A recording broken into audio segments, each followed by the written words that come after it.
Hey, EWTN family. There are real security threats, and so grateful for EWTN and their support of the show to help keep the show going and to help keep this show safe. My work over at Live Action is working to help end abortion, build a culture of life, and we have been adding more security to all of our events, understandably, because of the security threats that do exist. So I was debating at Yale University recently. We had a great security team there.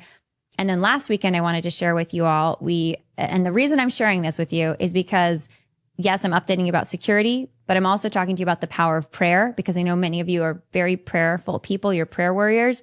And I want to encourage you to keep praying, because your prayers do make a huge difference. I'm going to tell you the story about what happened with security to show you how powerful prayer is. As you all know, I lead Live Action. We had our Life Awards Gala, our 6th annual Life Awards Gala at the Ritz-Carlton. We had nearly 500 people coming to this event. It was sold out. We're honoring these incredible defenders of life who are pro-life heroes. And I'm so excited. And it's just part of what fuels the pro-life mission that we do to educate hearts and minds, young people, help save lives. So we're all at the hotel getting ready. And my Live Action attorney and some of my board were messaging, and they said the Ritz-Carlton is not allowing the Live Action security team onto the site, the hotel site. And this is a big problem, because by contract with the Ritz-Carlton, we need to have a security team there. And we need to have a security team there to keep our guests safe, because we don't know with these events who might show up. So we have to have a security team there. But the Ritz-Carlton is not allowing our security team there. And we have these amazing security guards who work with Live Action, and they're, professional and ready to protect in case something bad happens. So, but they weren't allowing them on the event at the hotel site.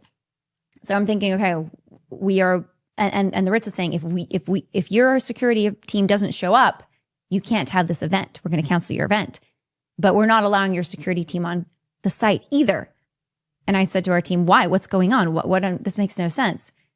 The Ritz-Carlton was trying to force our security team to sign this new document that they'd never signed before, that was very unrealistic, unreasonable, saying that the security team to enter the premises had to now sign away their liability or sign liability for every single guest on campus at the Ritz-Carlton, not even just our gala guests, every single thing that happens at the Ritz. They have to basically be liable for everything at the Ritz. And the security team is saying, we're not allowed to sign this. We can't do this. This is unreasonable. This is unrealistic. You don't do this. You don't make the security team do this. We're an independent security team.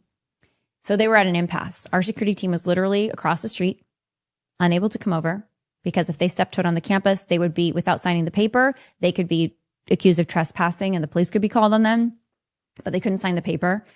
And we were telling the Ritz, what is this paper? We didn't have to sign it last year. Why are you making us do this? We're about to have this event. You're trying to force us to cancel, going back and forth, back and forth.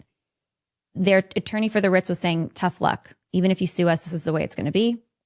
Either sign this paper or we're canceling the event.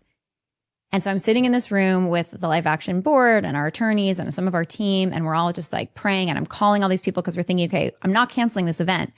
If the Ritz cancels me, we're going to go somewhere else. The show will go on. We're going to have the Life Awards Gala. We're going to keep doing this. We're going to go to a local church. So we're calling all these churches. I'm calling all these people. I call one of my spiritual directors, amazing priest. He was Father Luke Mata. Father Luke, I need a church hall like in the next hour, because I'm going to send 500 people there and we're going to cater in and out. Like, we're going to do this, right? And I'm like, but I really hope God changes the hearts of the Ritz, because we got to do this event. I mean, we want to do this here. He's like, I got it. I'll call this priest, try to find you a hall. He's like, but I'm going to pray. I'm going to pray. I'm going to ask him prayers. I'm going to ask Blessed Don Alvaro. Blessed Don Alvaro was basically the right hand for Saint Josemaria Escriva. And he's blessed. He's not canonized yet, but he's on his way. And this guy, guys, he has shown up for me in my life. He helped me raise my first $3 million for Live Action like a decade ago. Blessed Don Alvaro. He helped me and my husband buy our home. We were renting houses. We had security issues. We're trying to figure out where to live. And we fell into this house that we found that just was perfect for our needs. And, we weren't able to necessarily afford it. And then God just opened up all the doors, because we asked Blessed Don Alvaro. We prayed a novena to Don Alvaro. So Father Luke Mata is like, let me ask Blessed Alvaro to work a miracle here, because we want this event to happen. I don't want to have you to do it in a hall, even though God will work through that too. I said, okay. To be honest, I will be honest. I knew Father Luke was probably going to say that. And I know Blessed Don Alvaro comes through. He's always come through for me in the past.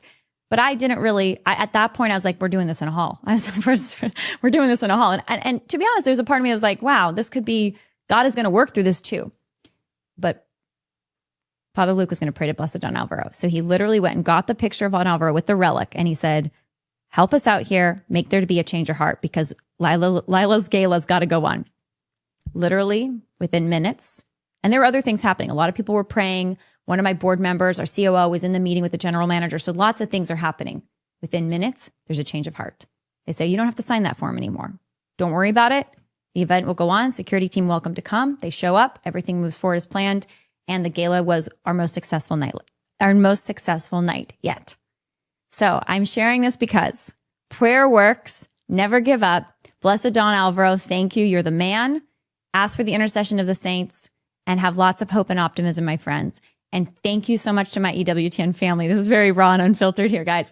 But thank you so much to my EWTN family for your prayers. You guys are some of the biggest prayer warriors out there.